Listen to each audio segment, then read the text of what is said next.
Estamos de volta para falar sobre uma situação que merece atenção lá no Pantanal. Minimizar o conflito entre bovinos e onças nesse bioma, né? O bioma ele acaba de ganhar um projeto com esse tema, né? De minimizar o conflito entre essas espécies em fazendas ligadas à Associação Pantaneira de Pecuária Orgânica e Sustentável, que devem servir aí de modelo para estratégias propostas futuramente. A iniciativa é da ABPO, Associação Pantaneira de Pecuária Orgânica e Sustentável, juntamente com o IHP, Instituto Homem Pantaneiro. Sobre isso, eu falo agora ao vivo com o Eduardo Cruzeta, que é presidente da associação e que está agora com a gente aqui pela internet conectado. Cruzeta, boa tarde, seja bem-vindo aqui ao Planeta Campo. Boa tarde, Sara. Boa tarde aos telespectadores. É um prazer estar aqui hoje com vocês, compartilhar um pouco desse assunto, que realmente é um tema relevante e importante para nós pantaneiros, né, para pecuaristas. Afinal, é algo que é um problema, sim, Sara, e a gente considera o seguinte: a gente precisa tratar disso, né? Algo que ocasiona perdas aí na nossa atividade, então a gente está trazendo isso para a mesa. Fala um pouquinho, então, Cruzeta, sobre a finalidade, né, desse projeto e como que ele surgiu. Bom, a finalidade disso é a gente desenvolver técnicas, metodologias para diminuir as perdas ocasionadas pela predação de onças no rebanho de cria aqui no Pantanal. Tá? Essa ideia surgiu de um encontro, uma conversa que tivemos lá em Corumbá com o Instituto Homem Pantaneiro. Um dia que estávamos lá numa reunião da Movimenta Pantanal, que é um grupo muito importante que articula diversas entidades e organizações, tanto governamentais, não governamentais, associações de produtores, e esse grupo Movimenta Pantanal, une todos esses atores lá dentro. E um dia desse, uma reunião em Corumbá, a gente foi ao IHP fazer uma visita e uma conversa lá com o Coronel Rabelo e com os técnicos do IHP. Nós então abordamos esse tema e acabamos chegando à conclusão que era hora de a gente trazer essas tecnologias e essas ferramentas que eles têm desenvolvido já em formato experimental para trazer para experimentar na prática em fazendas de produção de pecuária mesmo, que estão atuando diretamente nisso.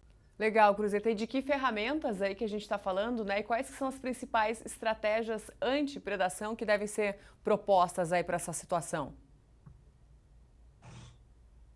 Desculpa, Sara, eu estou aqui na varanda da fazenda e acabou de passar um trator aqui na frente.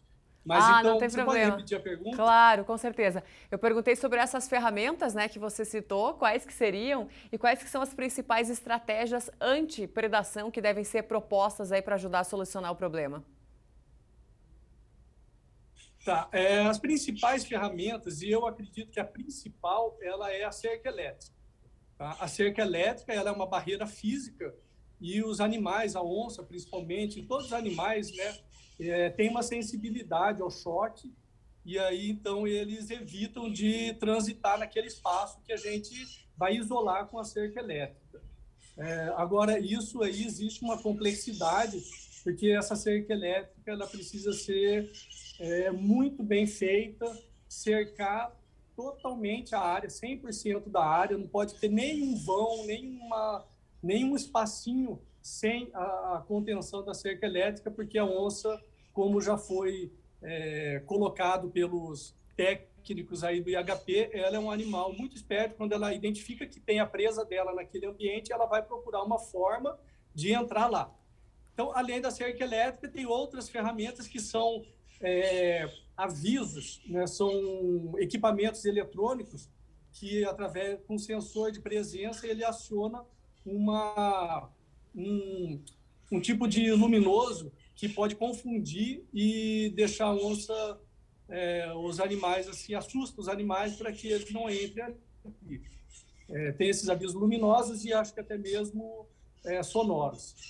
Mas o principal que a gente vai começar testando é a cerca elétrica e instalação de câmeras aí que o proprietário que quiser fazer, instalar até para ele monitorar e conhecer melhor a fauna que ele tem ali na propriedade dele. Entendi. Medidas aí para tentar harmonizar essa relação, né? Agora, Cruzeta, para quem está nos assistindo, né, e não conhece essa realidade do Pantanal, qual que é o tamanho desse problema hoje, né, dessa predação aí por parte dos felinos na cadeia bovina? Sara, esse é um ponto muito importante que nós precisamos trazer à luz, que é justamente qual o tamanho desse problema. A gente sabe que existe na pecuária como um todo, tá? Isso na pecuária brasileira, um déficit de apontamento, né, de levantamento de dados. E isso nós queremos começar a fazer de forma muito precisa dentro das fazendas que estarão sendo monitoradas nesse primeiro momento, até para a gente conhecer melhor essa realidade.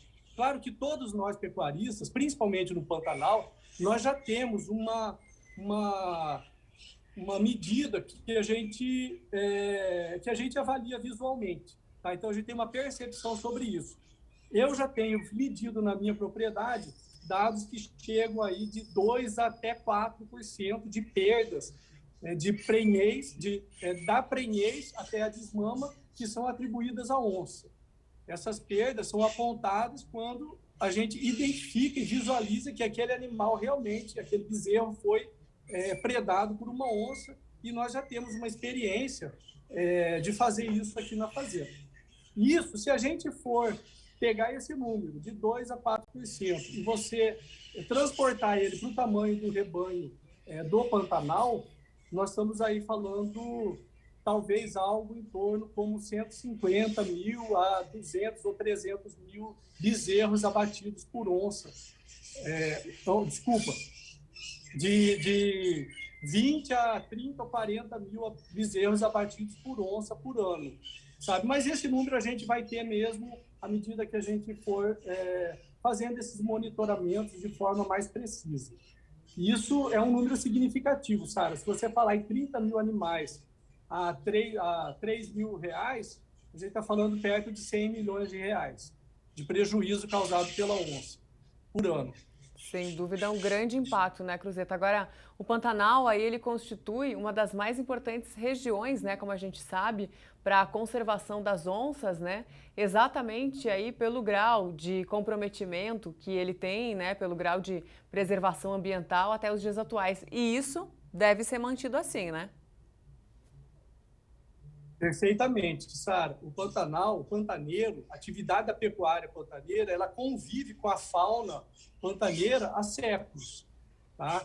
E o objetivo nosso é justamente de trazer à luz esse problema, desenvolver essas metodologias, essas ferramentas para a gente diminuir esse prejuízo, que é essa perda expressiva que acontece, e, em segundo momento, transformar esse passivo, que hoje é a onça, ela é um patrimônio do Pantanal, certo? Você bem colocou aqui. Mas é um patrimônio passivo, que causa prejuízos para o pantaneiro, para a pecuária pantaneira. Mas a gente precisa encontrar uma forma, um caminho de transformar esse patrimônio passivo em um ativo. E esse ativo ele pode vir através da remuneração desse produto pantaneiro, que vai carregar o selo de originação do Pantanal, o selo da BPO, da carne sustentável do Pantanal. E uma vez que esse produto chegue ao consumidor, o consumidor tem a oportunidade de rentabilizar esse produtor que está trazendo aquele produto que conserva o meio ambiente.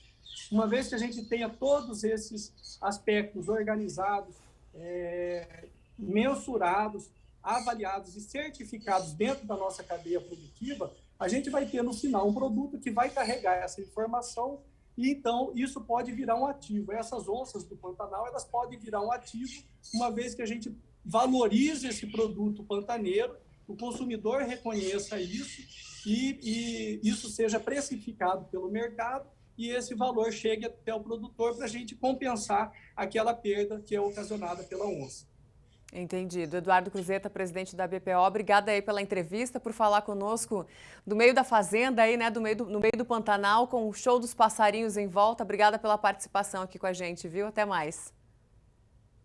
Muito obrigado, Sara. Um abraço aos telespectadores e conte conosco. Outro para você. Tchau, tchau.